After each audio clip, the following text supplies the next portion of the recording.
So that's strong. Strong odor. That is not the person next to you. That is humpback whale breath. I kid you not.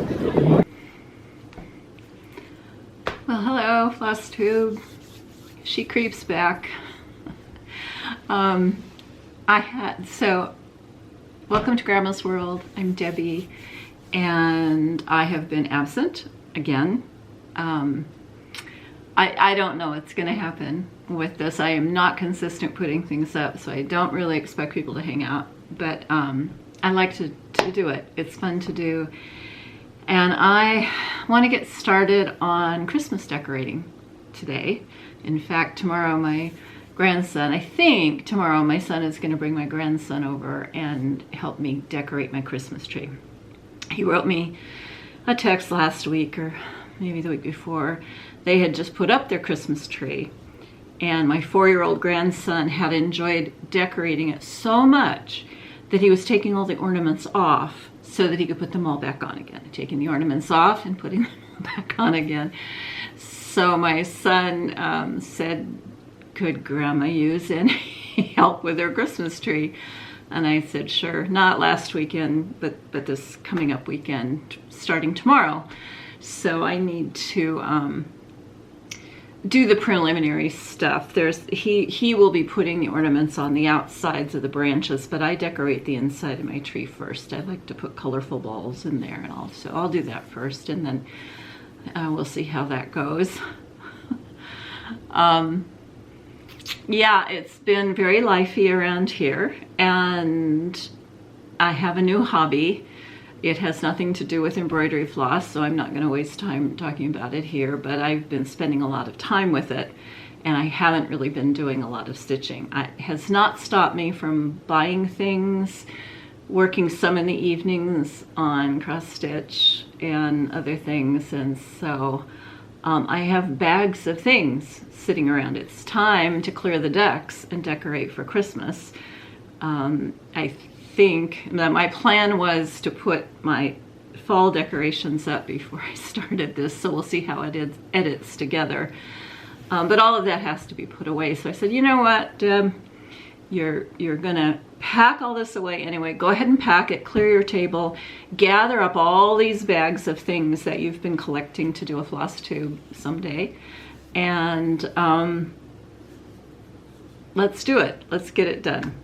So here I am. I'm surrounded by mess as usual, and I'm not sure that I have a particularly good idea of what I'm going to do here, but I am, you know, it's saying REC up there, so we are recording, and I'll get to it. To start off, it's been, like I said, real lively around here, but I had the best weekend. Hair's getting wadded up again. Last weekend, it was just lovely. I had, let's see, how did that go? I'm not even going to remember now what was going on. Friday, something happened, and I'll be embarrassed when I remember it. But Saturday, we went to Disneyland, took my mom to Disneyland again, and it was a perfect day. It was just perfect. We go so much that we have friends there, and it is just lovely to stop at your favorite restaurant for breakfast and get a hug, and then go to see, you know, one of your favorite characters, greets you and plays around with you and calls your mom by, he calls my mom by name, and teases her and teases me and teases my sister, and it's just great. Great performances at the shows, very touching, some of the things that were happening. So anyway, it was beautiful, and the weather was beautiful, the day was beautiful, the parade was fantastic. I'm going to try to edit in my favorite part of the Disneyland holiday parade are the herald trumpets, and they stopped right in front of us and to do their introductory routines. So I'm going to try to stick that in, maybe right here.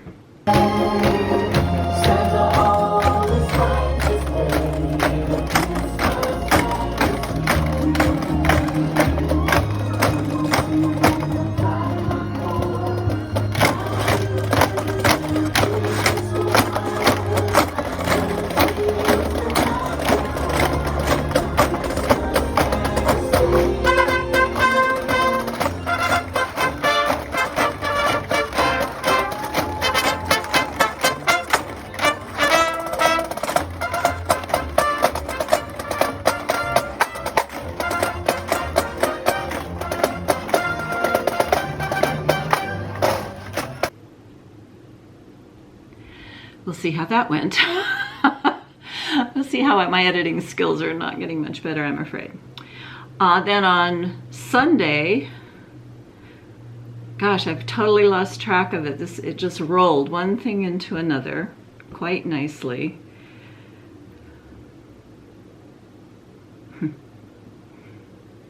It's just been so busy that I've lost track of what I did. Sunday, oh, duh.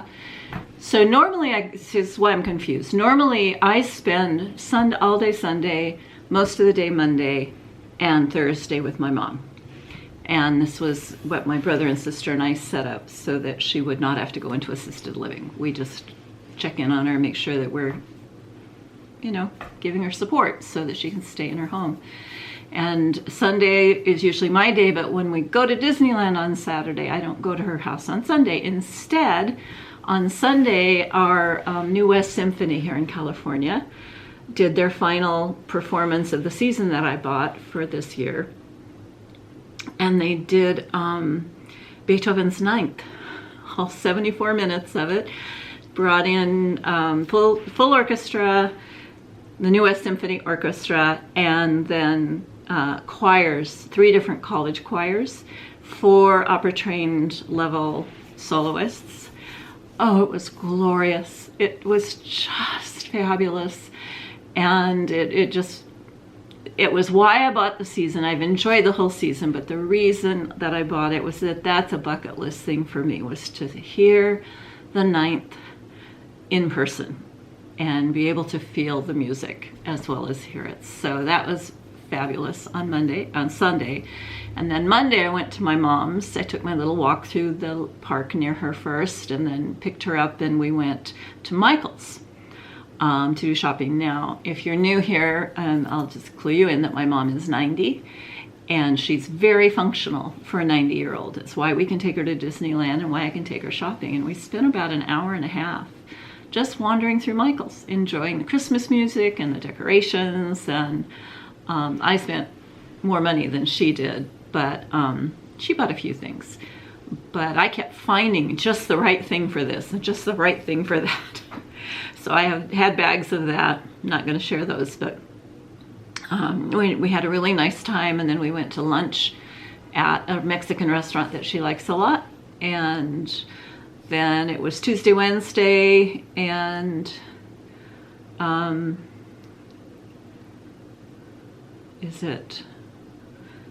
guess it was Tuesday that one of my oldest, dearest, bestest friends. What's been happening as life goes on here is that one by one, my friends have pretty much all moved away. They're following their dream come true stories, and so she is one of the few people left in my life that I feel like I can really talk about heart level stuff with. And so she was back in town for a visit, and we had a lovely lunch on Tuesday. And then it was Wednesday and time to get ready for Thanksgiving, and my Thanksgiving was fine. And now it's Friday, and I'm here. I'm getting ready to clean out the mess, pack everything up, and put it away so that I can decorate for Christmas. So with that said, we'll start digging through what's here. And like I said, I don't have a plan for this. I'm just going to start kind of at the top of the stack. And what's at the top of the stack, and I wanted to share this with you. I use the R&R lap frames for stitching pretty much exclusively. And I wanted to show you, I bought, I'm part of the GaRon Tottenbags monthly club, have been for quite a while now. But when this bag came out, I had to have it, and bought one for my mom too. She just loves it. But it's this cute Santa's. And then you could get the little one to go with it. But what I wanted to show you is this is how I leave him when I'm working. I don't take it off. I do not take it off the frame every time I use it. I don't take it off the frame. And one of the things I'm going to show you today has been sitting on the lap frame like this for probably 3 years now. And you'll be able to see, you can't even tell that it has been. But look what you can do with these bags. You can just put them over the top of the frame, and they work as a great dust cover for the project while it's sitting out waiting for you to work on it again. So I just wanted to share that, because I have been using the big one on the bigger frame for a bigger project, but I said I wonder if the small one would work on the small frame, and it really does. So that was a cool thing to discover kind of today. All right, finishes. Since the last one, I've only finished one thing, and really the only reason I finished it is because it was so much fun to work on. I don't think I'm gonna leave that there. And that was Tiny Halloween Town. I did manage to finish it. So cute. This was so much fun to work on, and it turned out so cute. Not many changes in it. Called for colors. The only things really that I changed, I didn't like the called for color for the bats, so I used onyx instead. And the onyx that I had is kind of a blue-black, which doesn't come across at all. They just look black. And then there was a ghost here, just another white ghost, but the shape of it reminded me of, what's his name, Slimer or something, in the Ghostbusters movies. And so I made him green and gave him a tail and put him in there like that. I actually liked all the pink in it. I know a lot of people are changing out the pink. And what made it fun was this fabric. I'm pretty sure that this is a Be Stitch Me fabric. I'm pretty sure that it was a Friday Night Fight Night fabric, and I think I won 2 pieces of it because I have another piece like it. But to me, it just made this tiny town for me. And now I've decided to start Priscilla Blaine's Halloween Town on the same fabric. And I don't know, it's just something about that green. It's actually greener than it looks on the screen, so I don't know how it's going to show up. But that is my only finish. I'm happy with it. I did do other work, but I didn't finish anything else. As far as what I'm working on, I'm doing, how can I say this? I'm not a good community member on the Magazine Monthly Challenge. I don't take the pictures, the befores and the afters and all that very consistently. But I like to fill out the form, and it does help. On an evening when I'm, kind of just, what do I want to do this evening? It's not really any, I don't know. If I know that I have the acrostic filled out and it'll just give me a hint. Well, why don't you work on this one so that you can check it off on the acrostic? Then I am immediately energized and I can go get it and do it. So I'm going to fill out the December challenge. The theme is Razzle Dazzle. I always am going to do, for my magazine piece all year, my Happy Haunting from CrossStitcher magazine, because I want to get it finished, but also because I just enjoy the theme of fitting it into the acrostic, to fit in a Halloween piece for December. With the acrostic being Twinkle, it might be a bit of a challenge, but it's fun. It's fun to do that. And just for the theme Razzle Dazzle, you use a toile in this Halloween piece that I'm doing, so that'll take care of the razzle and the dazzle there. And I'm also signing up for Melanie Watkins on Soulful Stitchery. Soulful Stitching, I think is the name of her Facebook page. She's doing a whip challenge this year, and everybody can kind of do it as it works for them, but the original suggestion I heard, and that's what I'm going to follow, is 6 pieces as part of the challenge, and then you are going to finish 2 of them. So I've picked my 6 pieces, and those will be the things that I pretty much work on this year, with a thought to getting them finished. here's another test of my editing abilities. Is going to be taking out the search out of this piece. For the whip completion challenge that Melanie's doing, I have picked 2 big pieces that are at the top of my priority list to actually get stuff done on. I'm not sure how I'm going to make that work yet. I can kind of see setting a timer and doing an hour a night, but that's not the way I tend to work. I tend to, once I kind of get tuned into something, I just want to keep going on it. And heaven forbid I should see what it's going to look like at the end. If I get a vision for it, then I really want to just keep working on it. So we'll see how I can make it go. But the pieces are, hold on, I forgot to grab this one.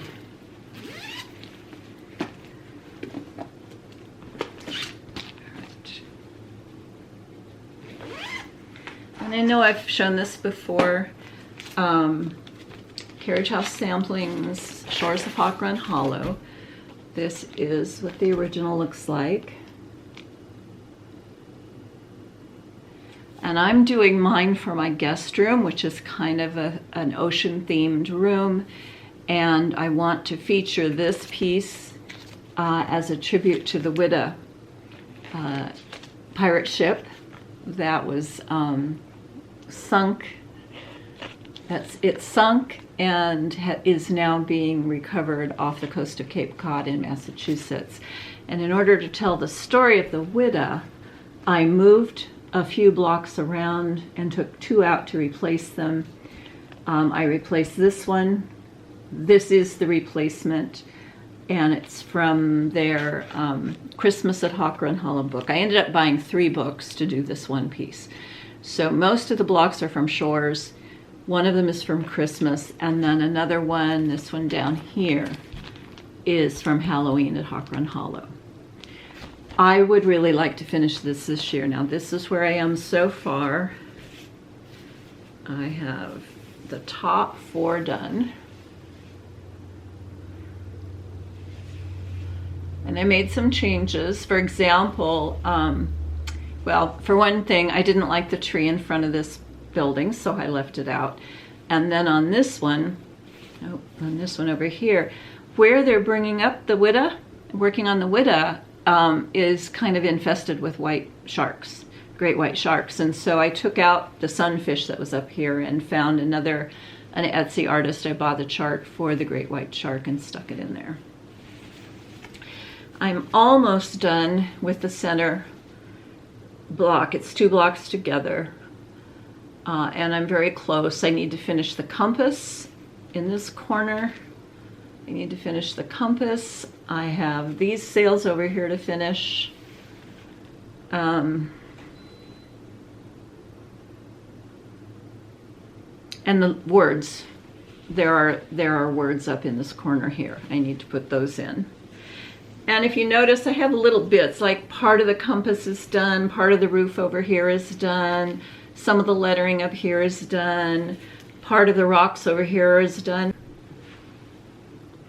This is another one that I'd really like to finish in 2023. It's on a linen. It's a gorgeous linen, and it took me a while to find it. I tried to dye it myself the way that it's Marilyn Leavitt-Imblum, part of her Told in a Garden Lavender and Lace series. And she tells you how to dye the fabric to get this effect here of the candlelight. But I ruined 2 pieces of even weave, this color of even weave. And as I was doing it, I said, and I don't even necessarily like that color. They're Firefly Faeries. There should be on a blue or a black or something like that. So I just went looking for a piece, and I think it was on ABC Stitch Therapy where I found this piece, which I think is perfect. I mean, it was sold expressly for Firefly Faeries. And I probably worked on this for 10 years or longer before I watched a clip out of the Disney Sleeping Beauty animated, which for a long time was my favorite Disney movie, animated movie. I love the use of the Tchaikovsky through it. And Once Upon a Dream is just a dreamy song for me. These are the Faeries. Flora, Fauna, and Merriweather. And I have a big collection of Aurora not Aurora.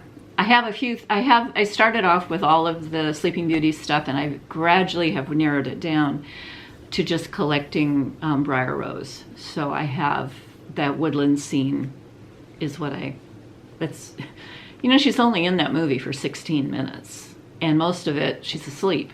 So the only time you really get to see her personality or see her in action is in the woods. So anyway, that's number 2 on my list of must finish whips. It's got to get done. I don't do linen. I don't enjoy it.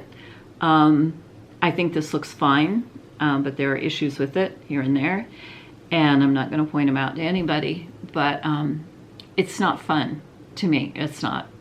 I mean, I think I got enough of it done to know if I was going to love working on linen. I don't, and I want to finish it before my eyesight completely fails and get it up on the wall with my collection of Briar Rose stuff.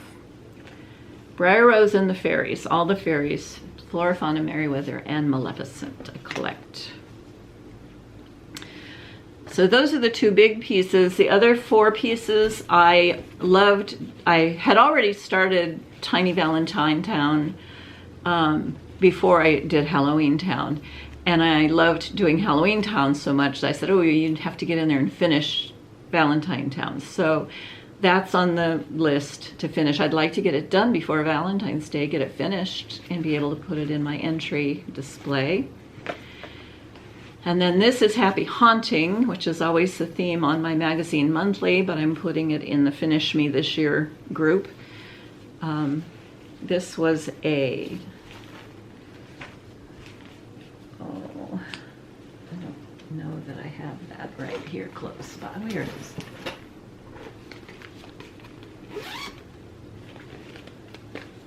It's a CrossStitcher magazine chart.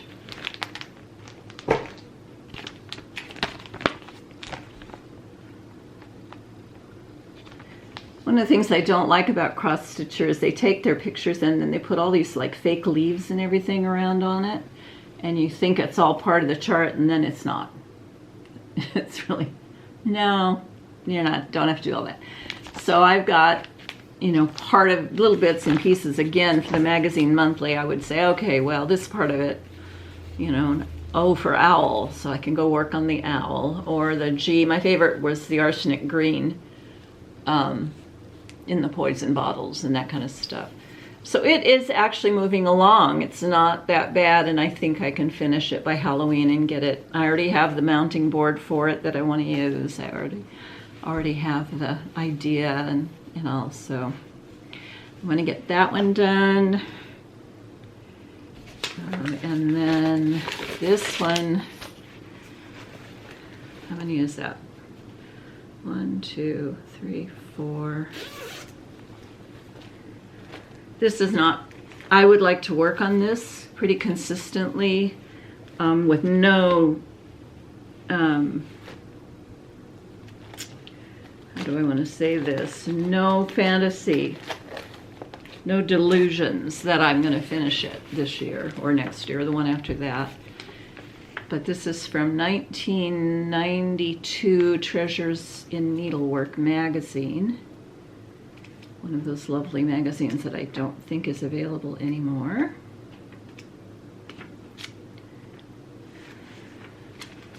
Where did you go, fella?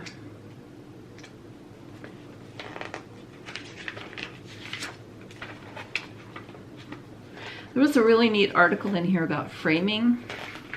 And they made the point that by the, you know, value your time. By the time you've put hundreds of hours into something like this, paying a few $100s to have it framed is not outrageous.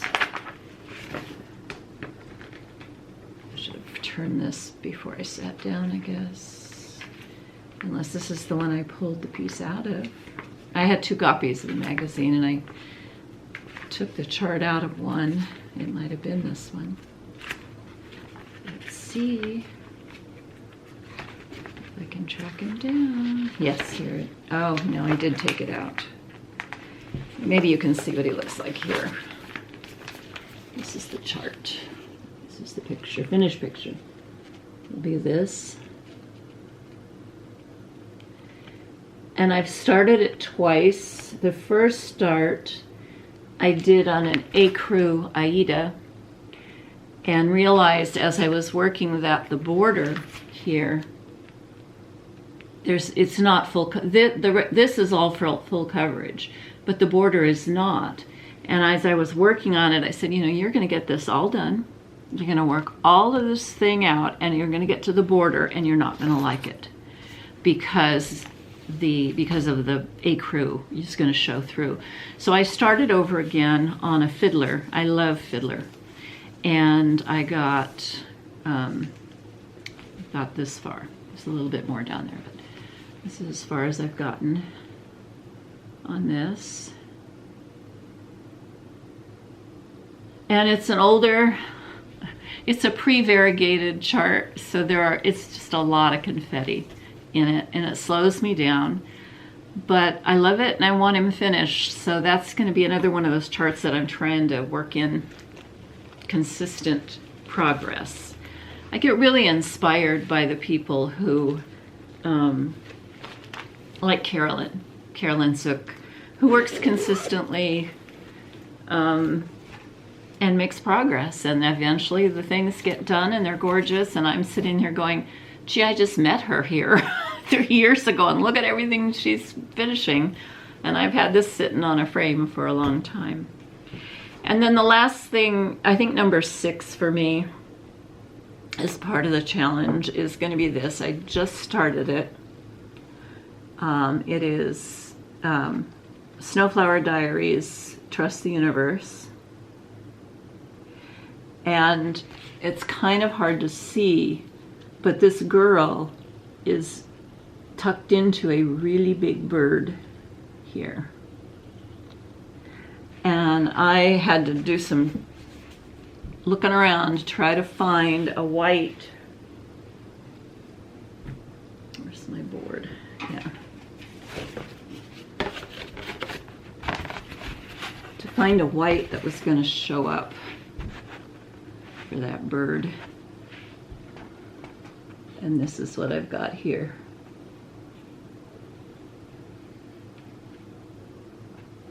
So I think in the long run, when everything else is in around it, the flowers and everything, I think it's going to show up okay. This is the Anchor White. I tried DMC Blanc, DMC B5200. I tried Light Effects, DMC Light Effects, and I think that was it. And then I went to try the Anchor, and it was the one that showed up the best. And it's lovely to use, so I want to work on that and maybe finish it. I have a lot more starts that I want. Oh, I have a lot more whips, and kind of in the background, depending on my mood, I would like to work on, I guess it wasn't in this one, never mind. Summer in Nantucket is what it was called, but it's not there to show. I would like to do some autumn, more autumn things. This is, nope, that's a chart. Probably downloaded the PDF. Cherry Hill. It's called Autumn Acres, and if I can find the picture, here it is.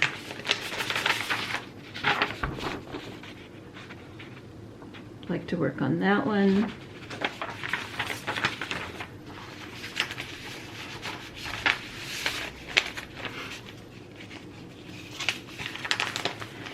And then I have a little display thing in my kitchen that I would like to do. It has a space on it, And I would like to put all of these fall themed Priscilla Blaines together. Where am I going here? I want to find a way to put them all into one piece that will fit on that display thing. Come on, where is it?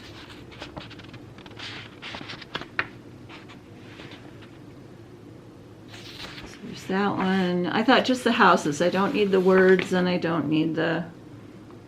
I could probably do a border.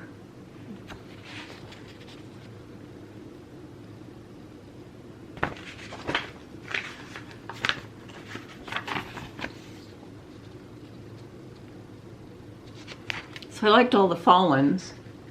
Where am I?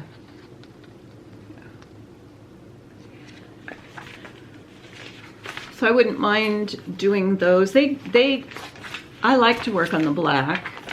I don't have a problem with it, and I like the way it shows up. Not as excited about their newer ones on the white that they're doing, and that's fine with me because I have plenty of the older stuff to do by them.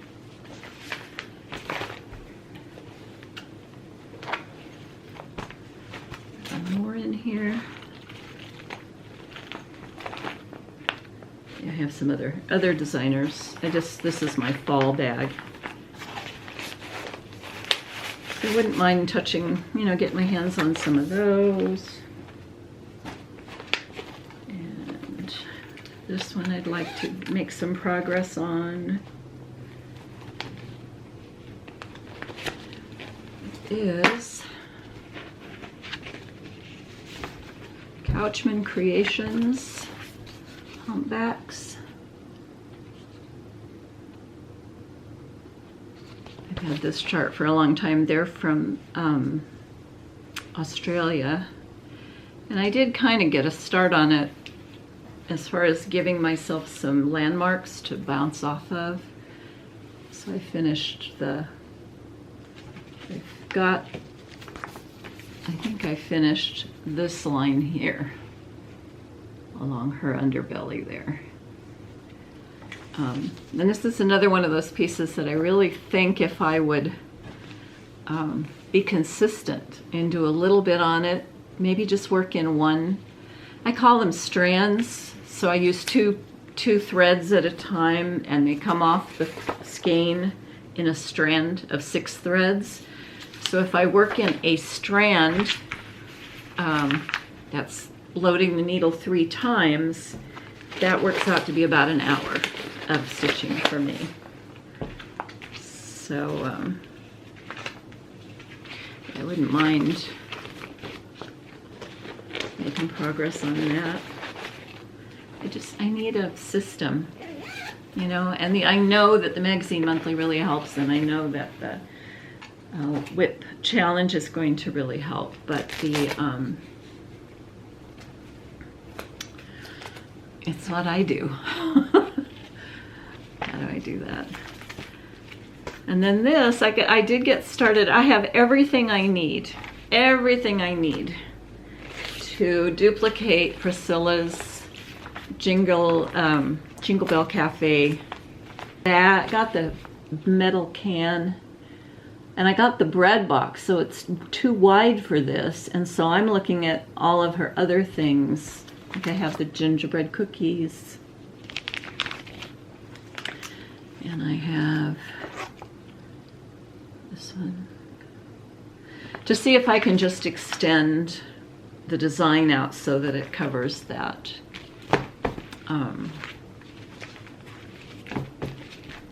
metal bread container, the canister that I have to work on. And I have a lot of gingerbread decor. So I bought the chart, I bought the stuff to finish it, I bought the decor to go around it, and I have done all of this much on it. I did this. These patterns of theirs are just exquisite when you see how really tiny they are. Oh, they're just, I love them. I love little things. But I decided, because I decided to do it bigger, I started over again, so I actually have this much done on the what's going to be the final version of it. So something else to put in there. Maybe I could bring it out during the, you know, Christmas in July, some of the challenges that come out by the different YouTubers.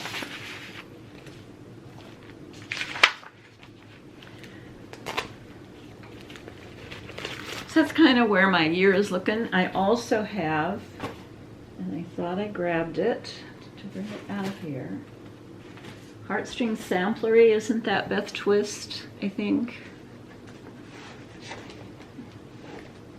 She did a chart called The Merry Birds. Now it started out as, I don't have it. She used the lyrics from my favorite ever Christmas song, which is We Need a Little Christmas, from Auntie Mame. Came out in 1966, first sung by Angela Lansbury, but more famous because Johnny Mathis did it. And that becomes my earworm starting in about October. And the samplery version, it was supposed to be little pillows, little smalls for a display, and she used some of the themes and then did birds. I just fell in love with it. It never came out in that form. My guess is, or I heard somewhere, that she was not able to get permission, copyright permission, to use the lyrics, so she's adjusted them, and she has recharted it, so it took a while for it to come out in the new version. But I'm thinking I'm going to do it. I found this. It's going to snow all over everything, isn't it? At Target. They did one in, I have two of them. This one and this one. And I'm not sure what color I'm going to use yet, but what I'm going to do is do her Merry Birds, one for each pocket in this thing, and it's probably not going to work. The idea I had was to maybe put a piece of glass over it and use it as a tray, but I'll come up with some idea for it. But I thought that might be fun to put them in here, and if you use this as a place to display it. But I haven't even started that. I don't even have the fabric for that yet. All right, so where does that take us? Because this all has the whole point was to gather it all together because it's scattered all over the house, and then put it away and start on my tree, so that if indeed the grandkids get to come tomorrow afternoon and help me decorate it, it will be ready for them.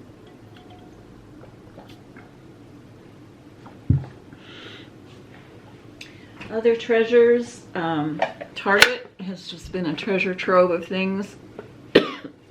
Here's how big this is. Letters to Santa Claus. It's a little mailbox, and it actually does open. Oops. Obviously I'm out of practice at this.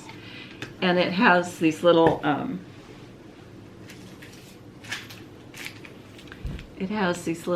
envelopes and Santa letters and seals. But I'm betting that one of the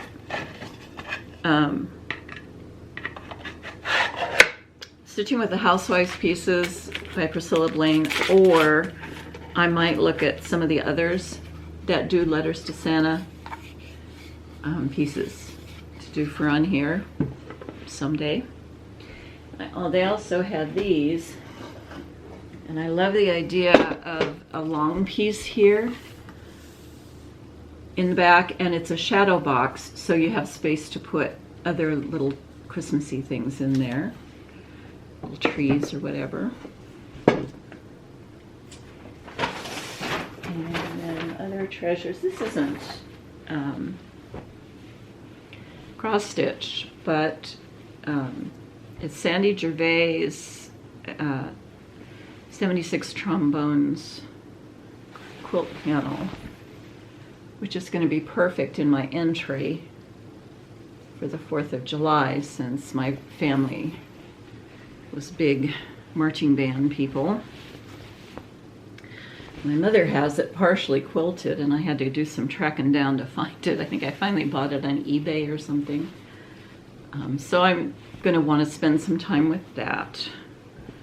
I will embroider around some of it, and then quilt around some of it to get it up on the wall. So that was exciting to find that. And then these are my, like I said, I'm still part of the GaRon Tottenbag group. So this was one, this was the October, I think. Yeah, we haven't done November yet.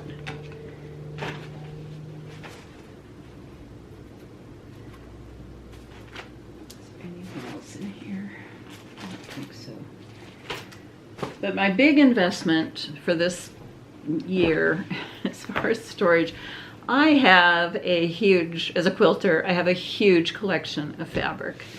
And I had pulled a bunch out to make project bags with. In fact, I did make a lot of project bags for Mania 2 years ago. So I just made a lot of simple fabric. Used up a lot of the fabric I really loved by making those simple bags, but I wanted vinyl fronted bags. And I tried to make them. I actually made 4 of them and said, oh, this is way too much work. And I didn't care for working with the vinyl, and yet I had all these fabrics I wanted to do. Well, it turns out the 805 Stitcher lives about 5 minutes from me. Well, actually, if we were crows, it's probably a mile over the mountain, but because it's over the mountains in the Santa Monica Mountains, you have to kind of do this, and that takes you a while to get there. And she will take your fabric, and for a very reasonable fee, will make it into a project bag for you. So I had her make me some project bags. So I had Tara Finnean make me some project bags, and I was so happy with them. I think I will show them to you. She did an awesome job. I had this fabric. And I told her inside and outside how I wanted the fabric to be. I'll make this the grand finale here.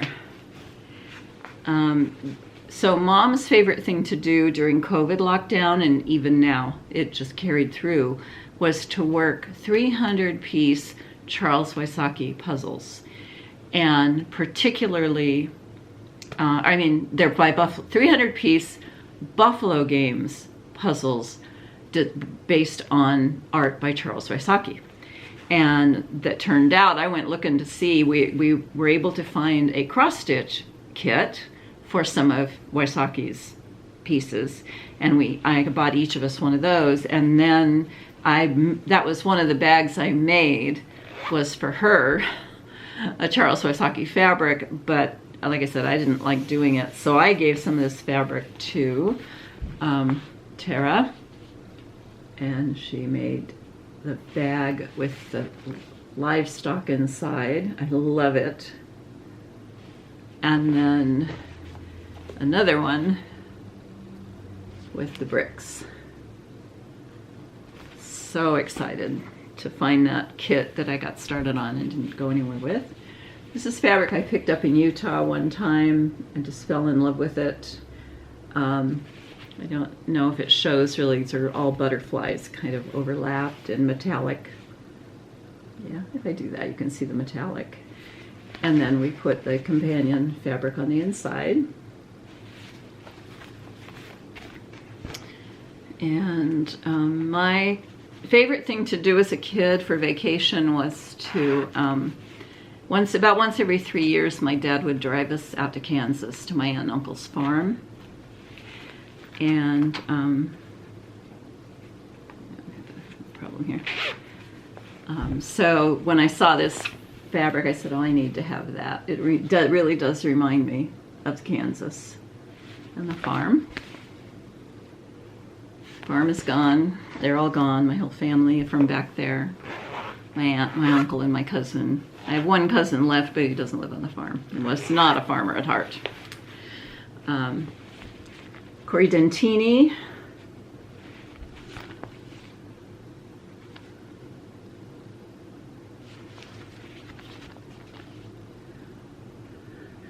She's a designer. I have a big box full of her panels and fabrics, and I can't bear to cut into them for anything. They're just, to me, it's just cheap art. And Teresa Kogut. This is the one I like the most, this scallop here. And I have this cross-stitch chart somewhere.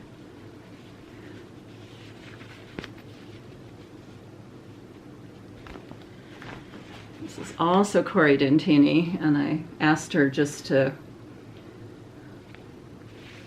I didn't really want the cat on it. She didn't pick the 3 that I would have picked, but I would have put the gratitude in the middle, and so that's just the way it worked out.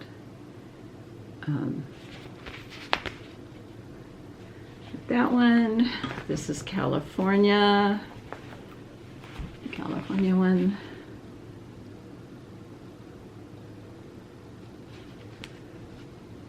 The grizzly bears. I also had poppy fabric for this. And then these were, I had her do 2 of these, and I was really thinking of gifting one to someone, but I've decided to keep it for myself because the project that I was having it made for this person, she's already finished, so never mind. This is for the Twin Peak Primitives. I'm doing the Freedom Shore of Freedom piece, and it so reminds me of the Northeast. And my first favorite place to be is Central California coast. My second favorite place to be is Massachusetts, Maine, and this just really reminds me of that. And the design has the balloons. And one of my retirement challenges for myself was actually to go up in a hot air balloon, and I did, and I loved it. I can't wait to do it again. So this was perfect, and then I had her put the Maine lobsters on it, on the inside, and then this was another one using that same fabric, but on the inside I asked her to use more balloons. That was so much fun, and she was so gracious about it because she lives, like I say, she lives about along the freeway. It's probably no more than a couple of miles. She probably has to get off the freeway and go inland some, but she works. She lives east of me and works west of me. And she didn't have any problem with stopping by and picking up all the fabric on her way home from work one time, and then after she was all done with all the bags, she did it again and dropped the bags off. So I'm really grateful to her, and I'm going to have so much fun filling all these bags up. I'm going to use them for the magazine monthly challenges and the WIP progress, the WIP challenge that Melanie's doing. My favorite, though, is this one. I loved this fabric when I bought it. I didn't know how I was going to use it, and I've just ended up making project bags out of it, and I had Tara make me one as well. This is the inside of it. It has my beloved humpback whale on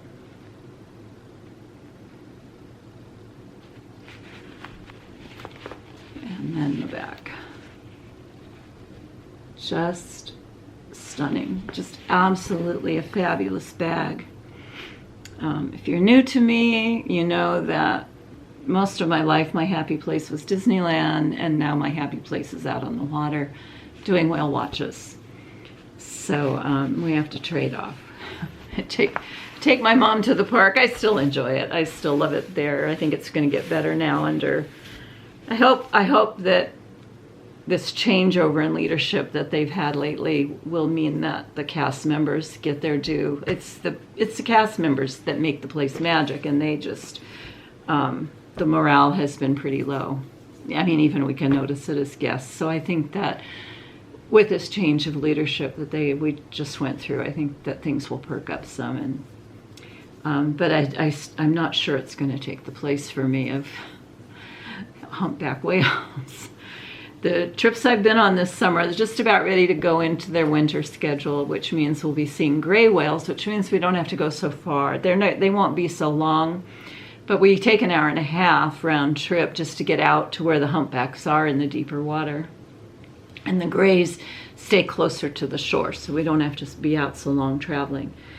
But this year, highlights for me this year of whale watching, we saw a mother blue whale with her calf, and the crew was calling it a newborn, so they must have been able to see some fetal folds or something, which I have never seen before. I've just never seen them. In 2020, we saw lots of blue whales. They were all over the place, but that hasn't happened since. My theory is that it was because all the ships were docked because of COVID, all the cruise ships. And I think they make so much noise out there that it interferes with communication between the whales. And with them all quiet, the blues were able to communicate and say, there's a lot of food in here in this Santa Barbara Channel, come on in. So we were seeing like 2 and 3 at a time. Every time we'd go out, we'd see 2 or 3 blue whales. And that is a very moving experience to get to see a blue whale. And then humpbacks all the time. So this year I was going to say we saw the mother and the baby. And then on another trip, we had a humpback just kind of play with us for an hour. The boat was at a standstill, and this whale was just going around and around the boat, spy hopping up out of it, take a look at us, and blowing bubbles and making noises. It was lovely to do that. And then we've had 2 real good feeding frenzies, which are a lot of fun. You're seeing 5 and 6 and 8 whales at a time. So that was fun. So my battery's blinking, and I'm just going to say thanks for coming in, and I'll see you next time.